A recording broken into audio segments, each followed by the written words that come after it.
ഇന്നലെ കേട്ട വാർത്ത, ഓടിക്കൊണ്ടിരിക്കുന്ന സ്കൂട്ടർ കത്തി നശിച്ചു.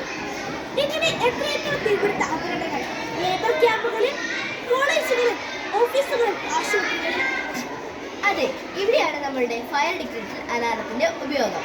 തീപിടുത്തത്തിന്റെ സാന്നിധ്യം അല്ലെങ്കിൽ തീപിടുത്ത സാധ്യതകൾ കണ്ടെത്തി ഉച്ചത്തിൽ കേൾക്കാവുന്ന സിഗ്നലിലൂടെ ചുറ്റുമുള്ള ആളുകളെ അറിയിക്കുന്ന ഒരു അത്യാവശ്യ സുരക്ഷാ ഉപകരണമാണ് ഫയർ ഡിറ്റക്ടർ അലാറം.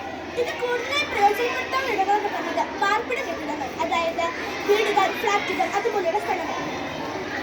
ഈ ഫയർ ഡിറ്റക്ടർ അലാറം ഞങ്ങൾ തയ്യാറാക്കിയ മാതൃകയിലൂടെ നമുക്ക് നോക്കാം. ഇത് തയ്യാറാക്കുന്നതിന് ആവശ്യമായ സാധനങ്ങൾ: micro buzzer, tube light starter, mini motor, plastic bottle, carbon.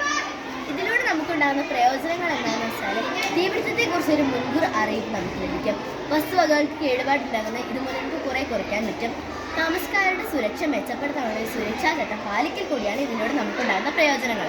ഇതിന്റെ പ്രവർത്തന രീതി എന്ന് പറയുന്നത്, ഒരു ബോട്ടിൽ നമ്മൾ ആദ്യം വെള്ളം ഒഴിക്കുന്നു.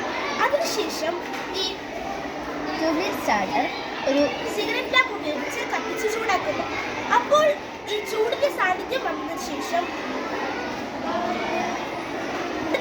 മനസ്സിലാക്കി ഈ ബസർ വഴി ബസറിന്റെ പോസിറ്റീവ് പൾസ് വഴി ശബ്ദം പുറത്തേക്ക് വരുന്നു.